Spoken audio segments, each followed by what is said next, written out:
Jose Trevino was my roommate, and I think we were in Nacogdoches playing a tournament up there somewhere. He answers the phone. We get a phone call like at night. It was probably like 6, 7 o'clock at night.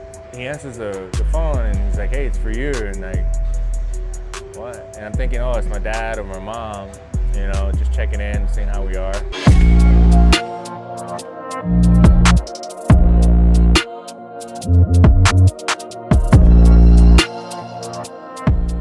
Anthony Banda, pitcher with the Los Angeles Dodgers.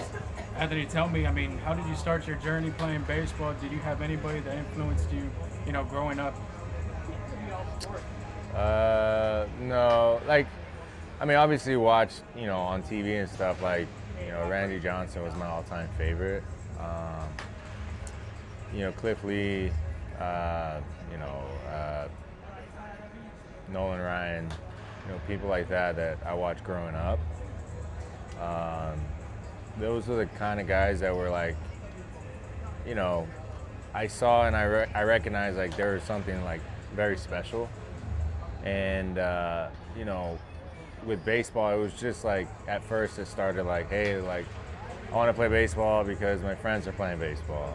Little League and the Pony League and all that other good stuff. I really started taking it seriously when, like late high school, I want to say junior or senior year. Just in the sense of like what our, Gene Kasprick, our high school coach, demanded of us as far as like being consistent and being able to, be the best version of ourselves. And at that age, we were so intimidated by it because we didn't, at least I speak for myself, I didn't really know exactly how to go about it as far as what he demanded of us. I just try to not make any errors or anything else in practice. So it was very intimidating, but that's when we started like getting the actual like discipline to like take things seriously and to like really understand like, hey, like, we are a winning town baseball team, our high school team. So it was something where it was like, that's what I wouldn't say demanded, but he expected us because he saw the talent. So that was when it really took off for me as far as like being disciplined and taking it seriously and really working on my craft. At the time I was a right fielder and I was trying to hit the ball, or couldn't hit. But yeah, and then one day a gentleman of name of, I call him Mr. Alaniz, but his name is Emilio Alaniz. I don't know if I'm saying that right, but I apologize. He had saw me throwing in the outfield, doing some cutoff and relays, realized that I was left-handed and had a really good arm motion. And I believe at the time we didn't have any left-handed pitching. And he approached my father one early spring and had asked if he could work with me to, basically give me the idea of understanding of how to pitch and how to use my body and stuff like that. It was very old school, which I loved. And that was really when it really took off for me with pitching. I fell in love with it because I realized like I could control the game by being a pitcher, and I could add more value to our team. And so it was something where it's like, I can't remember the day, like how many days a week, but it felt like almost every other day I was with Mr. Alaniz training, and it wasn't like anything special. It was more about the basics of everything, like, direction, good direction, keeping your front side in, stuff like that. And, which I had no idea what I was doing. I was just, at the time I was just throwing the baseball and that's all I thought it was. But yeah, that was about the time that I really took it seriously. And when I realized I could potentially make something out of it was when I'd gotten drafted out of high school, which I had no idea you could do that. The knowledge that I had with baseball as far as like the outside world of how it all worked and the business within it, within itself, I had no idea. No idea. So did you have any like D1 offers though? Like they just drafted you straight out of high school? Yeah, I didn't have any D1 offers. I don't think I could have. I think I could have done a better job as academically. I mean, it wasn't a bad. I didn't have bad grades or anything. My parents always made sure that we were on top of our schoolwork. But it was more about like, you know, preparing better for the SAT, the ACT, understanding like, you know, from the jump, right, as a freshman, to understand like, hey, I got to get on the ball here if I want to get into a good school. But you know, I had one school reach out to me, and Jose Trevino was my roommate. Oh, nice. And I think we were in Nacogdoches playing a tournament up there somewhere. And he answers the phone. We get a phone call like at night. It was probably like 6, 7 o'clock at night. And he answers the phone, and he's like, "Hey, it's for you." And like, what? And I'm thinking, oh, it's my dad or my mom, you know, just checking in, seeing how we are. And I answer it. It's a scout from the University of Houston. And knowing my background, where I come from, I knew that it was going to be a burden on my family as far as like, you know, financially, you know. And so like I didn't want to do that because I have other brothers and a sister that, you know, that they obviously needed the support from my family, not just me. So I just basically told him I wasn't interested, and he had a hell of a time with that. But it wasn't anything against the university or anything else like that, you know.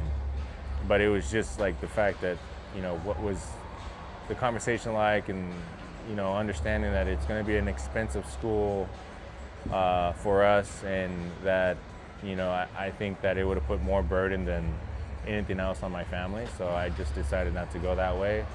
And I think at that time I already had committed to San Jac. So it was, for me, from the financial standpoint, it was a no-brainer to go to JUCO, experience that, and then, you know, obviously get my credits to where I needed to be in case I needed to transfer out or something. So that was my game plan. So, and I stuck with it, and that's kind of how it all unfolded, really. And I mean, a lot of players from the high school level, they automatically, their brains think, I want to play Division I baseball. And I mean, that's like the highest thing that they want to do. Some could go the JUCO route, like you did. You went to San Jacinto Junior College. What can the junior college route do for these young players in their development and in their baseball career? Some people look at it, JUCO, as like the lowest of the low, which it's not. Just because the facilities aren't fancy or anything else like that. The education's still there. The competition's still there.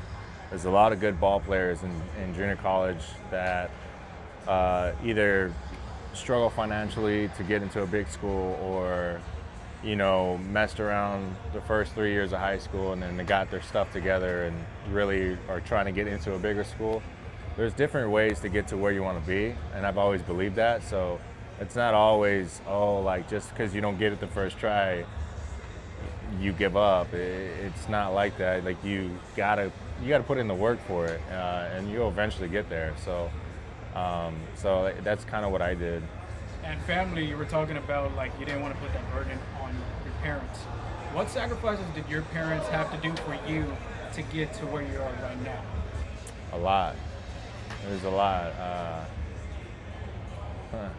They're my heroes, man. I can never thank them enough for what they've done, for what they do for, you know, the kids and everybody else around them.